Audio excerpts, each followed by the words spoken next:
ইন্ডিয়াও আমাদের কাছে অফার দিয়েছে, চীন আমাদের কাছে কিছু অফার দিয়েছিল, তার একটা ফিজিবিলিটি স্টাডি করেছে। ইন্ডিয়াও ফিজিবিলিটি স্টাডি করবে, যেটা আমাদের জন্য যুক্তিযুক্ত হবে আমরা সেটা নেব। তবে আমি এখানে বেশি প্রাধান্য দেব যে এটা ইন্ডিয়া করুক। তিস্তার পানিটা ইন্ডিয়াই আটকে রেখেছে, কাজী তাদের কাছে আমাদের যদি আদায় করতে হয় তো এই প্রজেক্টের কাজ তাদেরই করা উচিত। সকলের সাথে বন্ধুত্ব, কারোর সাথে বৈরিতা নয়।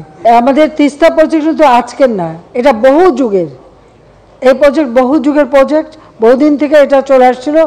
আমার যতদূর মনে পড়ে যে যুক্তফ্রন্ট যে ইলেকশন এসেও এটা ছিল, বা আওয়ামী লীগের ম্যানিফেস্টো অনেকবারই এটা ছিল, বিভিন্ন সময় এটা আসছে। তো তিস্তা প্রজেক্টটা আমাদের করতে হবে। এখন যখন চীন আমাদের কাছে কিছু অফার দিয়েছিল, তার একটা ফিজিবিলিটি স্টাডি করেছে।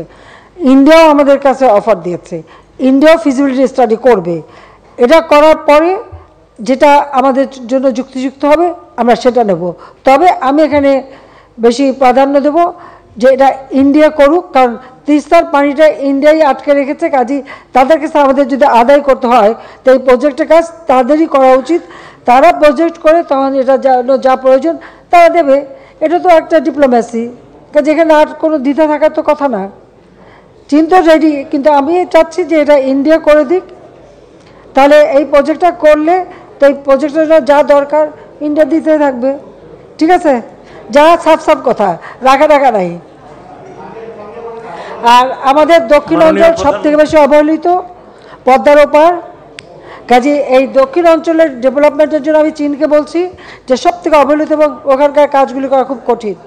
এখন জন্য যে আমাদের এটা কি বেকুটিয়া সেতু না, কচা নদীর উপরে, মানে পিরোজপুর যাওয়ার একটা সেতু বেকুটিয়া, এটা দীর্ঘদিনের একটা আকাঙ্ক্ষা। তো ওটাও কিন্তু চীন করে দেবে। এটা আমাদের ফ্রেন্ডশিপ সেতু হবে, নবম ফ্রেন্ডশিপ সেতু। এটার জন্য কোনো পয়সা লাগবে, তারা তৈরি করে দেবে। তো এটা কি কিছু পাওয়া না নাকি? কাজে আমি সবাই ভাগ করে দিয়ে দিচ্ছি কাকে কোথায় দিলে আমার কাজ, কঠিন কাজ সহজভাবে এবং ঠিকমতো কাজ করতে পারবো। সকলের সাথে বন্ধুত্ব, কারোর সাথে বৈরিতা নয়। চীনের সাথে আমাদের এবার যে চুক্তি, তার সাথে সাথে আমি কিন্তু এটাও আমরা ঠিক করে এসেছি। আমি বলছি যে কোন কোন জায়গায় আমরা এই অর্থ নেব এবং কাজে লাগাবো, সেটা ওই যৌথভাবে তাদেরও লোক আসবে, আমরাও নিজেরা আমাদের টিম করে বসে আমরা প্রত্যেকটা প্রজেক্ট নিজেরা সিলেক্ট করে দেন আমরা টাকা নেব। তারা আমাদের বিরাট অফার দিচ্ছে, এটা ঠিক, কিন্তু নেবার সময় আমাকে এই হিসাবটা করে আমাকে নিতে হবে। এবং তার জন্য তাদের এক্সপার্ট টিম আসবে, আমাদের থাকবে। আমরা সেটা বিবেচনা করব যে কোন কোন খাতে আমার কতটুকু প্রয়োজন, আমি ঠিক ততটুকু নেব, যেটা আমার প্রয়োজন নেই সেটা আমি নেব না।